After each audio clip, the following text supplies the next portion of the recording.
What's going on, everybody? Thank you guys so much for watching the show. Wanted to talk to you about our friends over at Prize Picks, the best place to win cash while watching sports. This app is really easy to use. You just pick more or less on a few player stats, and you could win up to 1,000 times your cash on a single lineup. Best of all, Prize Picks will give you $50 when you play your first $5 lineup. Win or lose, you'll get $50 for playing. Use the promo code PFF and download the app now.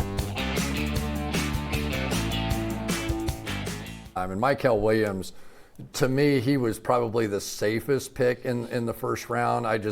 He's one of those, may not be a double-digit sack guy every year, but he has all the classic measurables, 6'5" and 260-something pounds. He's going to pound the edge.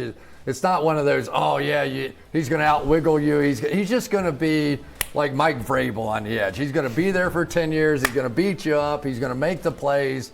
Just a rock-solid defensive football player. And Robert Saleh, in his defense, really likes these wide nine defensive ends. And he must believe that Mykel Williams can transition to that role more often because he didn't do it a whole lot at Georgia. And there are some that think if you put Williams in this wide nine way outside the tackle more often, that he will actually be a better pass rusher in space. You got to continue to develop that plan. But it's a different type of player, but he had similar thoughts a couple of years ago about Will McDonald when he went to the Jets. He played kind of tighter to the tackle when he was at Iowa State. Robert Saleh saw him as a wide nine. So, I thought there was a bit where I thought that maybe Shamar Stewart would be his guy out there in San Francisco. They go with Williams instead.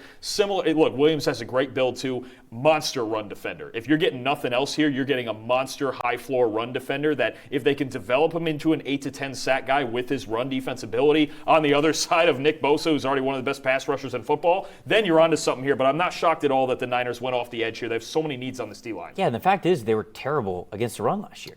Right? Yeah, I mean, like really that's probably what this pick comes down to. I sort of had my pushback on Mykel Williams being a top 12 overall pick, especially when we talked about him in the top 10, top 8, things like that, because I'm not sure he's ever going to develop into an elite pass rusher. When you talk about guys that get drafted in the top 10, you want guys that can really get after the passer. But Cris mentioned it. I mean, he's a rock-solid defensive lineman for you for a long time, and that's actually something the 49ers didn't have last year.